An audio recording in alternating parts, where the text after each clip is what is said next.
Hello and welcome to the Higher View podcast, the podcast dedicated to the creative, the outside thinker, and the believer who are seeking community and healthy views on worldly topics.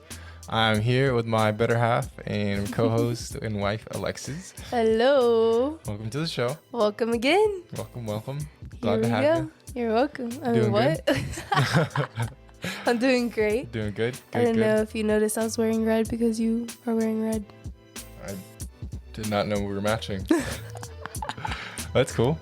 That's fine. I'm fine with that. Yeah, I decided to put this on. Good. Well, hey, well, if this is your first time listening to the show, we just want to invite you. We are a chill couple. We like to talk about different topics from a higher view, so to speak. So if you are into that, looking at things from a different perspective, I just want to invite you to subscribe, follow, leave a comment, rate us. If you have been listening for a while and you haven't done that, how dare you? But no, if you could do that, it would we would greatly appreciate that, and it'd help us out immensely. So thank you in advance. Mm-hmm. And also, you'll get updated anytime we have an episode out. Yep. Follow us on Instagram, YouTube, Facebook, TikTok, whatever you got, we got it. Pretty much. So the question to stick with for this podcast, if you are listening, I would like you to keep this in the back of your head. What is your plan B? Okay. Just have that in the back of your head as of right now. Put that in your back pocket. What is your plan B? So today we're going to be talking about you shouldn't have a plan B. It sounds contradicting, but follow me. So there's a story, and maybe some of you have heard it.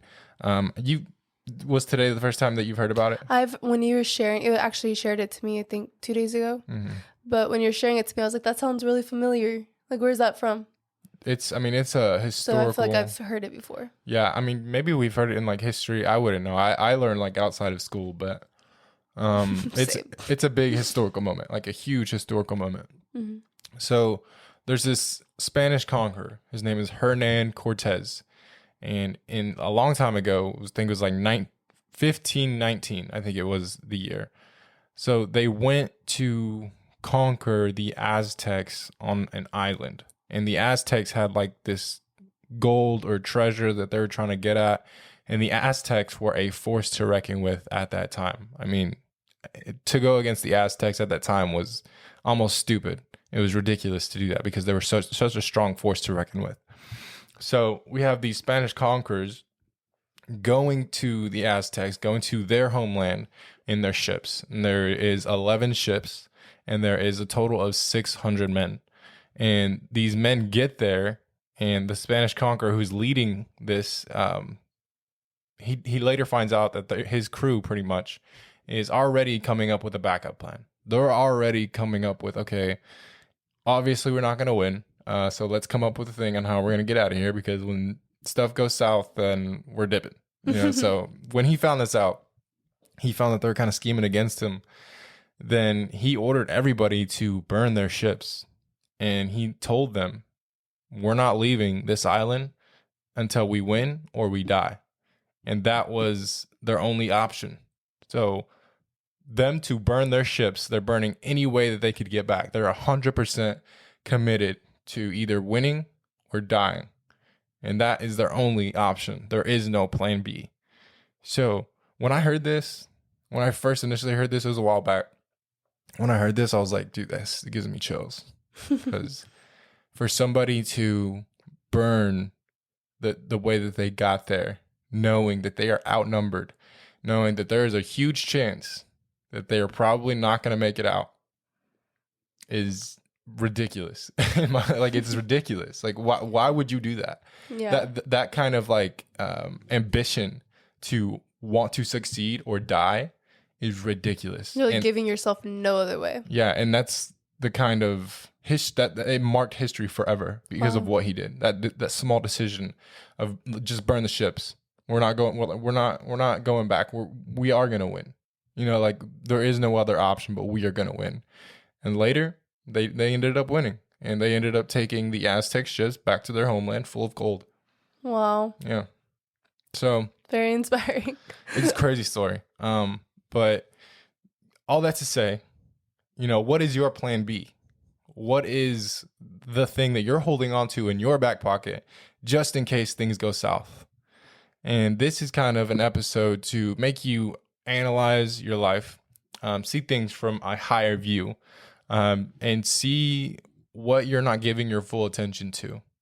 In my opinion, I think mediocrity is a big way to tell that you have a plan B. Having things kind of mediocre. You're doing things, but they're kind of average. You're running a business, but it's kind of average. You have a relationship, but it's kind of average. What do you mean by that? So you're not able to put your 100% into it. You're like, okay, so for example, a boyfriend and girlfriend are living together. They don't want to fully get married. They don't want to fully commit. Because what if things just go south? Not You're ready for that. Thinking about your plan B. Or they already have the plan B in the pocket. So if you have a plan B, that's always, 100% always, going to take away from your plan A. Just like if someone's trying to lose weight, you can't just have snacks laying around in your home if you're trying to lose weight. 10 times out of 10, if you have the option to go back, if you have the option to retreat, to go back to the unhealthy food, you're going to do it 10 times out of 10. So until you fully cut that out, until you 100% go all in on your plan A, I'm going to lose weight, then you're always going to have that plan B and you're always going to be falling back. That's a really good example. Yeah. And I like that you brought up the relationship part too, because I feel like I can really relate to that whenever we were together. Not saying that we didn't want to commit and that we didn't want to get there. I just remember whenever we were getting married or we were in the process of getting married, even having somebody that is a godly influence in my life. They towards the end, before we were getting married, they're just I don't know, they almost put a plan B in my path where it was I want to make sure, that, this is going to work out, that this person's going to be able to, be there for you in many different ways and all this stuff. And it was almost putting a plan B in my mind where I was oh, wait. And, that's true, da-da-da-da-da. And it was literally right after we got baptized together and everything. Really? Yeah, it was just this one little seed of a plan B that got put in my head. And then I ended up rethinking everything and thinking about all this stuff. And then I had to remember, wait, God kept showing up. God kept showing that this is the plan. And no matter, because we ended up having to go back to that constantly. God, is this the person I'm supposed to be with? Is this supposed to be? And you're not going to be 100% sure. I don't think either. Because when I was reading Crazy Faith, Crazy Faith by Mike Todd, he was saying, you're not going to have 100% faith. It's going to be 51% faith. And then you have to take baby steps, baby faith toward that mustard side seed of faith. That is all you need. So sometimes you're not going to be 100% sure about something, but you want to give it your 100%. No matter what. We were 51% sure towards things in life, but we're going to put it all and be no, I'm doing this, and not have a plan B in your pocket. And then now look, since we took that decision, our marriage is successful.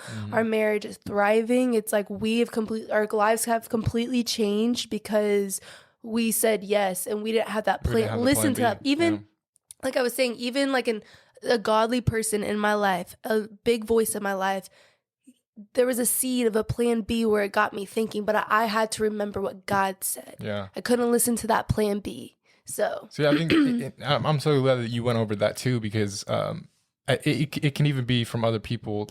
We always hear, let's say I have a crazy idea. Somebody has a crazy business idea that's ludicrous. It's so new. No one has ever heard of it.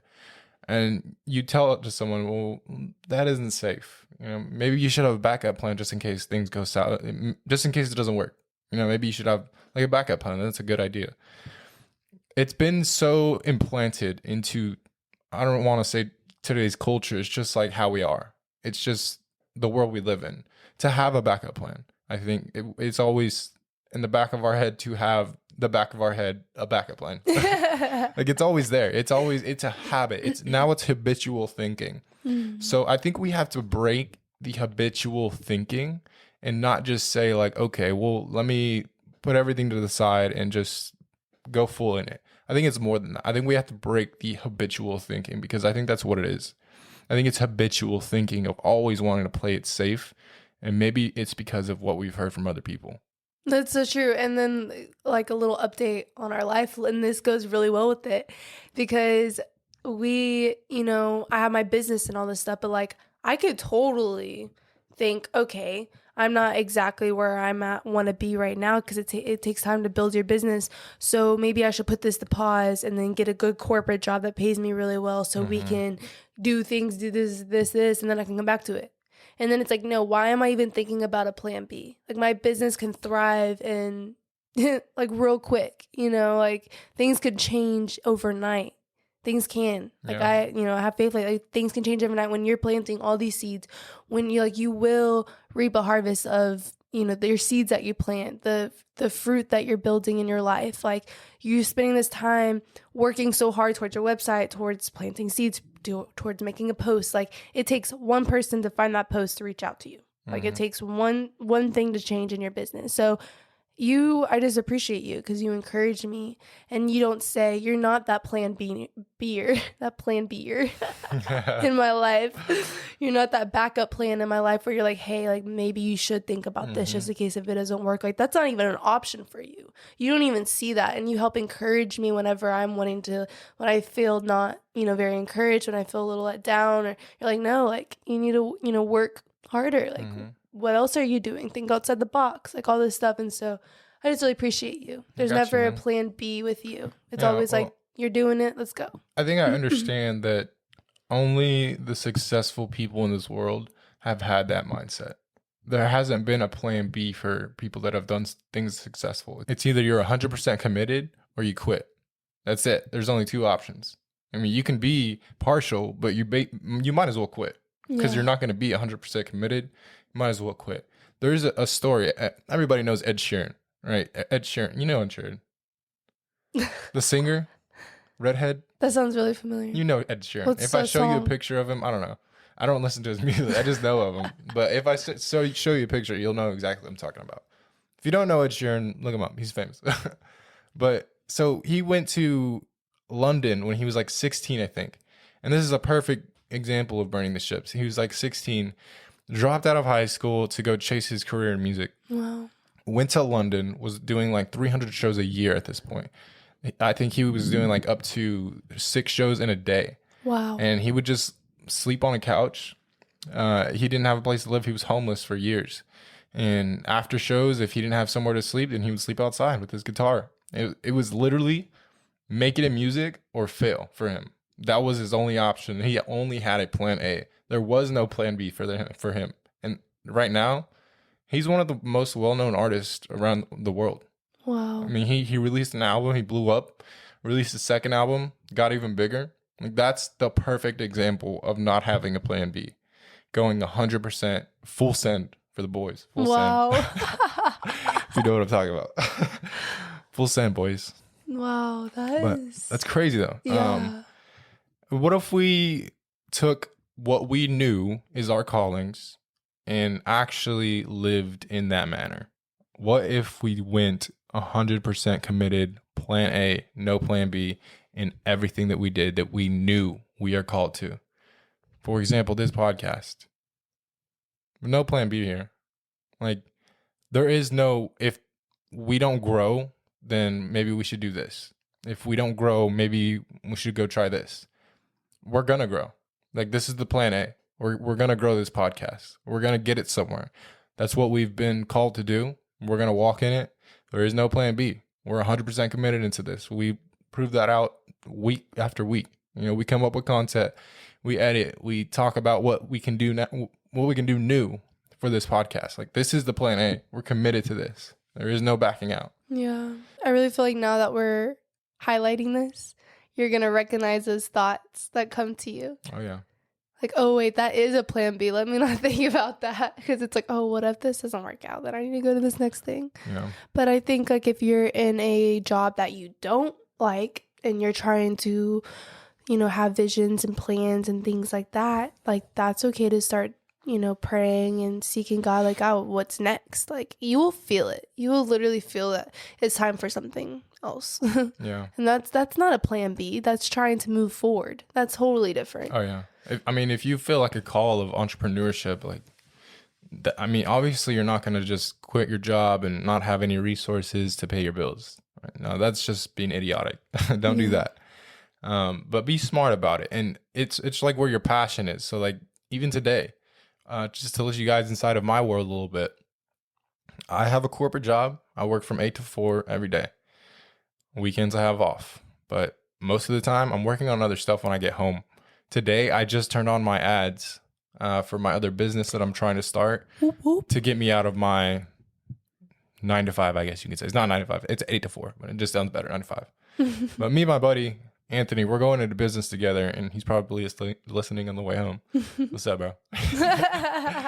But we're going into business together, and we just turned on the ads today. We're going to see how it goes, but we have no plan B. Like, this is how I'm going into this. Like, this is our only option. We're burning the ships. I'm not going back. I've committed to myself when I started this job that this is going to be my last W-2 job, and I'm not going back to another job. So this is my only option. My only ship is the one that I'm coming on, and I have no other way back. So that's the kind of mindset that we should have in things that, because I know I'm called to this. Yeah. I know that this is what I'm supposed to be doing. So when you know something, when you know that you know something, burn the ship. Get rid of it. Get rid of that plan B. Take it out your back pocket. And I just really feel when it comes to like a big thing of mine, and it's hard to say it directly to people because it's hard to be like, you need to do this because I know what's best for you. But when we know people, and no offense if we know you and you're in this situation, but if we know people that are living together and you're not married, I know for a fact that being on the other side of marriage has such a bigger blessing for you and your spouse. And I think when you're living together and you don't have that marriage, you're not under a covenant, then you have a plan B, and you're not really fully committing to what you're trying to do here. You don't really fully believe in the plan A or the other person that you're seeing. So if you have that situation going on and you don't want to be with that person, then dip out. If you want to be with that person, then burn the ship, get married. That's a good example of burning the ship. Like that is showing true commitment in a situation like that. That's where you should show true commitment and not have a plan B. Mm-hmm. I remember when we lived together, we weren't married. We're just like, we didn't know. Yeah, we were like, we're married in our heart. Like, and we got in, like, how is the world going to tell us that we just need, like, a certificate? Little piece of paper tells us we're not married. We are married. What's a piece of paper going to do? Yeah? Excuse me. And I'll tell you, like, when we got married, you literally can feel the covenant of marriage over your life. It's a different level. It is totally different. Like, oh my gosh. Like, it just closed so many doors. It's not something you can explain either. Yeah, it's like, you just have to experience it. You just have this trust. Yeah. Like when you're in marriage, it's like, I have this trust. It's just different. It's like, you're my husband. Like, nothing can get in this. Like, nobody's going to take you away from me. Well, the reason we feel that, we have vows. The reason we feel like that, the different level, I think, is because we just burned the ship. Mm-hmm. We just burned our plan B. We just burned turning back. There is no turning back now. It's either we go through and win or we die. Before we were not married, there was always that plan B. Yeah. It's like, I'm done. I'll dip I can't even imagine, can't even say how many times we have moments like that before we were married and living together. It was like, we're done. Like, I'm done. Da-da-da. And then just this big breakout type thing, crying, and are you leaving? I'm thankful that we're on the other. Thankful that we're on the other side of that. Thank you, Jesus. Oh yeah, but we speak this from a place that we've lived out of. So, like, we know what it looks like to not burn our ships, to have our options in the back pockets where we can leave, and where stuff goes south, then I got another option, and I really wasn't even fully committed here anyways, so it doesn't even matter. Mm-hmm. Yeah, so I was reading Crazy Faith today by Mike Todd, and I really feel like some things that I read today goes well with this, that I wrote down on my journal. So this is okay, so it was actually about Jesus, and this was really, really interesting. So during Jesus' ministry here on earth, he walked everywhere he went. He was never in a hurry. He was never caught rushing or afraid, and he wouldn't make it to his next destination on time. Oh, sorry, let me reset that. He was never in a hurry, caught rushing, or afraid he wouldn't make it to his next destination on time. Instead, he relied on the power of the eternal God within him to get him where and when he needed to go. So I wanted to say that because I feel like we in this culture, and this is if you haven't listened to No Rush, yeah, it's our episode before this one. Like, go listen to it. It's really good. But this goes with that and this one with the No Plan B, because I really feel like in this culture we're in a rush. We're like wanting to get to a certain place so quick and be in a hurry. We feel like we're losing time and we don't have enough time to do these things, and that's why we're so quick to say, okay, for example, I'll use my salon for example, or my modeling and things, because I love to model and I really feel that modeling call is on my life. But I'm like, oh my gosh, I'm about to be 24. I haven't been very successful in my modeling yet. I've only had one really big job. Oh my gosh, like I have my, I can start thinking like my business, my salon, it's not super successful. Okay, let me think now for that plan B. Like I'm thinking I need to be in a hurry or a rush. And it's like, well, who said that there needs to be a hurry and a rush on these things? You are 24, my guy. Lots of life. Like, oh my gosh. And so right here, it just really encouraged me that Jesus was not in a hurry. He was walking this path. He was walking his way. He wasn't running. He wasn't in a hurry or afraid that he wouldn't get to the next destination. So I'm not going to be hurry or afraid that I'm not going to be succeeding in these next things, or in this thing that I'm in now. You know what I find funny? What? This dude has the life of humanity, the future of humanity on his shoulders, and he's walking around casually. What's up, man?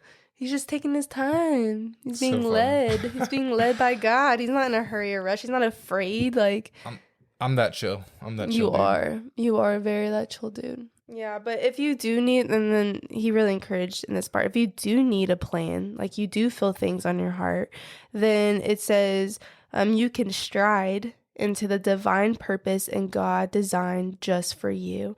If you would spend more time getting vision in God's presence than on networking and trying to build your own success, he could open one door that would allow you to surpass, thank you, surpass the people rowing with all their might. So I just wanted to share that, because if you don't have a plan yet, you don't have a vision, get your plan. God's on your side. He has a purpose for your life. He has a call on your life, and you can't do it on your own. His plans are much bigger and better than ours. Yeah. So. And this podcast includes believers as part of who this is dedicated to. So this topic also goes to your relationship with God. You can also leak into that if that's the way you want to put it. And don't have your plan B with God either if he doesn't answer that one prayer, or if he doesn't show up the way you expect him to. Go 100%. It's either you win or you learn. I mean, there is no losing when you go 100% and you go with no plan B. But I want to throw that out there. Throw away your plan B. Throw away that thing that you keep going back to, or block that person, or unfollow that account. Get rid of that plan B. Get rid of the plan B. Burn the ship. Whatever that may be. Just burn the ship. So, ending with that, I bring up the question again. What is your plan B? Think about that and ponder on it, and just see it from a higher view. Take this message and have that story of that Spanish conqueror who took on the Aztecs and made that bold decision to burn their ships and never look back. Put that towards your situations. That is such an inspiring story for someone to do that. It's insane that somebody did that. So if you want to keep a plan B in your pocket, let the plan B be your plan A, if that makes any sense. It does make sense. Have it in your back pocket that there is no plan B. If you want to pull something out your back pocket for a plan B, let it be a plan A that slips out. Oh, plan A. Oh, plan A. And don't make it so complicated either. Like, to go back, like, it isn't, you don't have to be 100% sure about your plan. Just if it's on your heart, it came to your mind, go for it. If you're supposed to start that food truck, if my sister Jalen's listening to this, I hope you are, but if you are, or anybody else that can relate to this, if you are supposed to start your food truck with chicken or fried chicken or Spanish food with some good Spanish rice, because she makes really good Spanish rice, good Spanish food, then do it. Just go do it. We'll fly over there and buy. I will. No, but like I said, you're either winning or you're learning. So even if you try to do something 100% and you go without a plan B, there's no losing in that. You gave it your 100%, dude. Bravo. Like, you did it. There's no failing. Yeah, you're learning, but maybe you can go back at a different angle this time. Maybe you can try in a different way. And if you have failed in the past doing something 100%, like I said, it's a learning. You didn't fail. You just learned.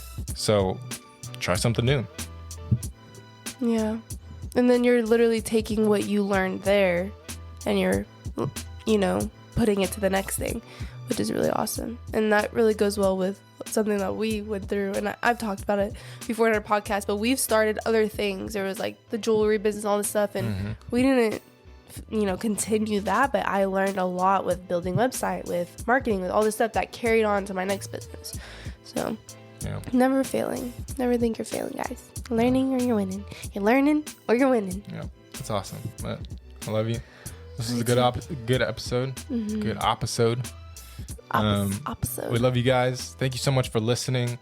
We're going to leave you guys with that. And if there's anything else that we could help you guys with, any topics, any ideas, submit them. We need ideas. I'm just kidding. We're not desperate, but if there is something that you would like us to talk about, we'd be more than willing to talk about Absolutely. it. So if there's anything else, please reach out. But we thank you guys. If you made it to the end of this episode, there's a special place for you in heaven. Yep. Until then, see things from a higher view and burn the ships. Burn it, baby. See you guys later. Peace out.